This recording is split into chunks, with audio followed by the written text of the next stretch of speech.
To fa mai sauraro a ta nan ɓangaren fa waƙa tana nema ta wato zamewa mawaƙi Dauda Kahutu Rarara masifa ko kuma in ce bala'i.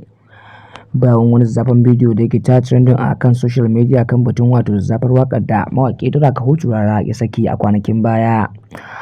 Mai taken Arewa na godiya. To mai sauraro muna tare cikakken batun a cikin wannan channel namu mai albarka mai suna Tushen Hausa. Kamar yadda muka saba kawo muku zafafan labarai daban-daban na ƙasa da kuma na ƙetare. Ta yau ma lissafin ya biyo ta wato kan mawaƙi Dauda Kahutu Rarara yayin da ake ta wato magana a kan wannan zazzafar waƙar tasa da wato yake trending a kan social media mai taken Arewa na godiya.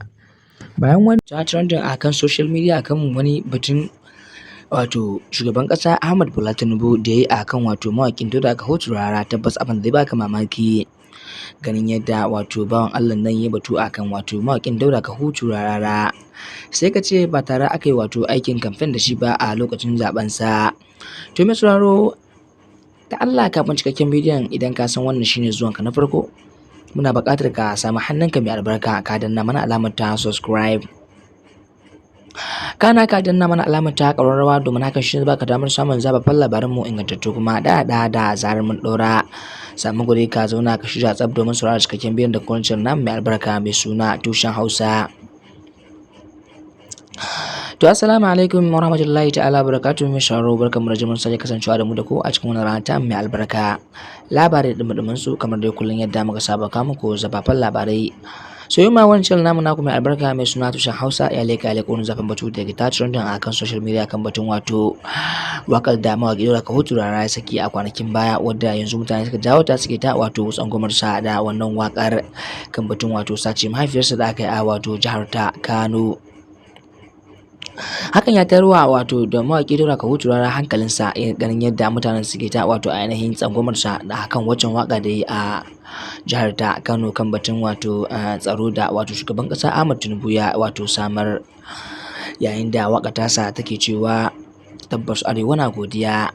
To mai sauraro kuma idan ba za ku manta ba, a kwanakin baya an sace babar mawaƙin Dauda Kahutu Rarara, wanda hakan ne yasa mutane suke amfani da wannan dama na ganin cewa su ma sun wato ainihin rama abin da wato mawaƙin Dauda Kahutu Rarara ya musu a wato ƙasar tasu ta wato Kano.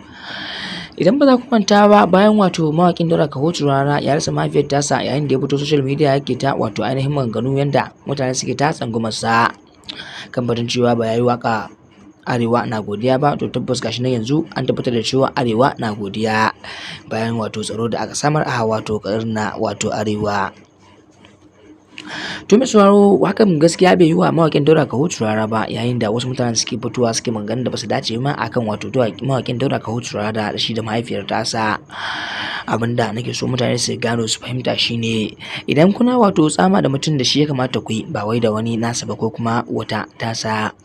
Yayin da mawaƙin Dauda Kahutu Rarara tabbas bai ji daɗin abin da aka yi masa ba, yayin da idan ba za ku manta ba akwai wani bawan Allah a social media a wato kafar sada labarai na TikTok wanda ake masa lakabi da wato ainihin sarkin mata, ya fito ya yi wata magana wadda maganar gaskiya bata dace ba har addinin musulunci, yayin da yake cewa Allah ya sa su yi wa wato babar Dauda Kahutu Rarara fyaɗe, yayin da hakan gaskiya ba dace ba. To mai sauraro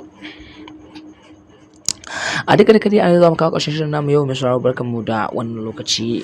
Amma kafin ka tsaye batun ga ɗaya dan Allah muna ƙara tunatarwa, idan ka san wannan shine zuwanka na farko ka danna mana alamar subscribe, kana ka danna mana alamar ta ƙararrawa domin hakan shine baka damar samun zafin labaran mu ingantattu kuma daɗaɗa.